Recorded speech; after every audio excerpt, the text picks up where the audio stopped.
मोतिहारी में सर आपके पार्टी से कोई लायक प्रत्याशी नहीं था कि भाजपा से प्रत्याशी बनाना पड़ा? ना, ऐसा नहीं है। पिछले 2-2.5 वर्षों में हमने कहा है कि 90% से ज्यादा साथी वही चुनाव लड़ेंगे जो जनसुराज से जुड़े रहे हैं, जनसुराज के इस प्रयास को, इस परिकल्पना को घर घर पहुंचाने में कंधा लगाया है।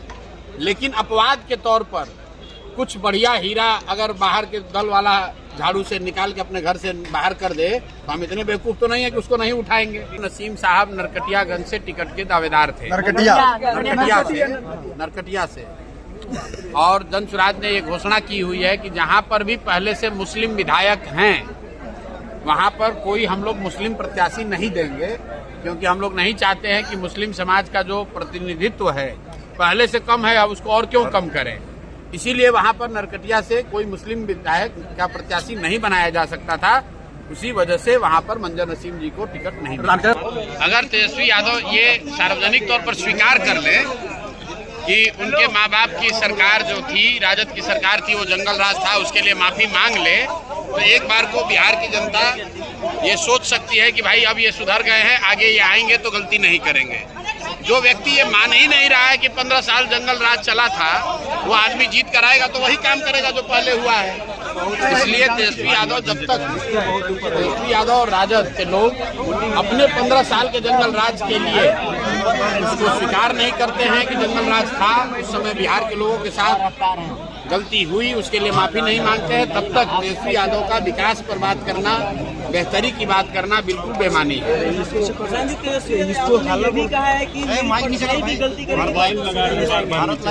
अभी तो 3 साल से तो क्या किया, उनकी परछाई नहीं, उनके बाबूजी, उनकी माताजी, ये खुद इनके पार्टी वालों ही तो गलती की है। उसके लिए आप माफी नहीं मांग रहे तो जो गलती की है उसके लिए माफी मांगने के लिए सार्वजनिक तौर पर तैयार नहीं है, तो आपको सजा कौन दिलवाएगा? कांग्रेस पार्टी है। सिखों के साथ गलती हुई तो उसके लिए माफी मांगा उन्होंने, वैसे इनको भी माफी मांगनी चाहिए। बिहार में अपने राजद के शासनकाल में हुए नरसंहार के लिए, दुर्व्यवहार के लिए, बिहार के बदतरी के लिए जो भी गलती इन लोगों से हुई उसके लिए माफी मांगना चाहिए। सम्राट चौधरी ने आज एक इंटरव्यू में कहा कि अगर एक भी अपराध सिद्ध हो जाता है तो आप राजनीति छोड़ देंगे। अपराध सिद्ध कैसे होगा? जब ट्रायल चलेगा तब न होगा।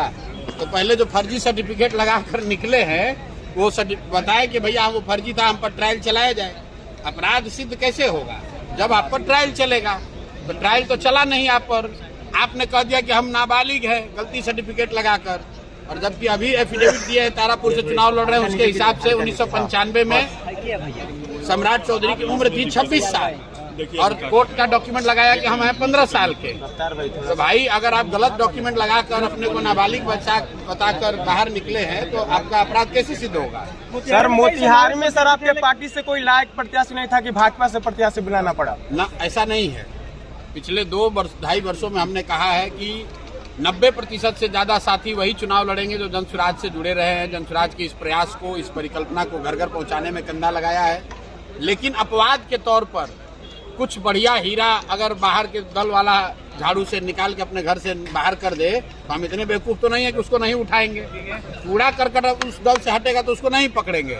लेकिन अच्छा अगर कोई मान लीजिए कि सोना का गहना झाड़ू से बाहरने में निकाल के बाहर कर दिया तो उसको हम उठाएंगे। तो डॉक्टर अतुल वैसे ही बेहतर व्यक्ति है और दल में चर्चा हुई और सारे जो संगठन के हमारे यहाँ साथी हैं उन्होंने कहा कि डॉक्टर अगर अतुल आते हैं तो उससे बेहतर होगा। तो वही अपवाद के तौर पर जो 12 से 15 लोगों को टिकट दिया गया है जो कि पहले से जनसुराज में नहीं जुड़े थे, उसी में डॉक्टर अतुल भी हैं। और मेरा विश्वास है कि मोतिहारी की जनता इस बात से सहमत होगी कि ये अब जितने भी उम्मीदवार यहाँ खड़े हैं मोतिहारी में किसी भी दल से, उसमें ये सबसे बेहतर व्यक्तित्व के धनी हैं, व्यक्तित्व के मालिक हैं, जिन्होंने समाज के लिए कुछ किया है, कुछ करने का इनका जज्बा है और जनसुराज के प्लेटफॉर्म से खड़े हैं। और मेरा आग्रह है कि इनको और डॉक्टर LB प्रसाद, दो आपके जिले के प्रसिद्ध डॉक्टर जनसुराज के टिकट से लड़ रहे हैं, एक ढाका से और एक मोतिहारी से, और दोनों लोगों को आपकी और यहाँ के लोगों की जिम्मेवारी है। जो मैं अभी बता रहा था कि 30 साल से आप कह रहे थे कि हमारे पास विकल्प नहीं है, अब आपके पास अच्छे लोगों का विकल्प है। सबसे अच्छे डॉक्टर जो इस जिले के हैं, जिन्होंने अपना पैसा, अपना सुख चैन छोड़कर बिहार के बेहतरी के लिए आपके सामने आए हैं उम्मीदवार के तौर पर, आप इनके साथ कंधा लगाइए और बैग पर बटन दबाकर इनको विजयी बनाइए ताकि ये लोग जीत कर आए और समाज की बेहतरी के लिए कुछ अच्छा कर सकें। रामचंद्र सहनी फिर से ज्वाइन करेंगे, बात पर क्या कहना चाहेंगे? रामचंद्र सहनी मंजर नसीम साहब आपका बैचमेट है और आप उनको क्या है बैचमेट? हम मेडिकल थोड़े पढ़ेंगे हमारे बैचमेट। रामचंद्र ज्वाइन करे भाजपा, रामचंद्र सोनी फिर से ज्वाइन करे भाजपा, क्यों? ऐसा है, रामचंद्र स्वामी मंजर नसीम साहब नरकटियागंज से टिकट के दावेदार थे, नरकटिया से।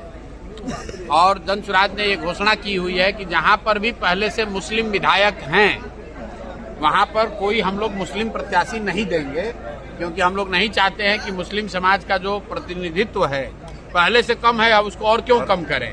इसीलिए वहां पर नरकटिया से कोई मुस्लिम विधायक का प्रत्याशी नहीं बनाया जा सकता था, उसी वजह से वहां पर मंजर नसीम जी को टिकट नहीं मिला। दूसरी जगह से ऑफर दिए उनको, दूसरी जगह से ऑफर दिए मंजर नसीम साहब को कई जगह से ऑफर दिया गया, वो तब तक जाके बसपा ज्वाइन कर लिए, वहां से नामांकन भी दे दिए, वहां से नामांकन रद्द भी हो गया, लेकिन वो जनसुराज परिवार के हिस्सा रहे हैं, उनका बहुत सम्मान है और वापस फिर से वो आपको जनसुराज परिवार के हिस्सा के तौर पर काम करते हुए दिखेंगे।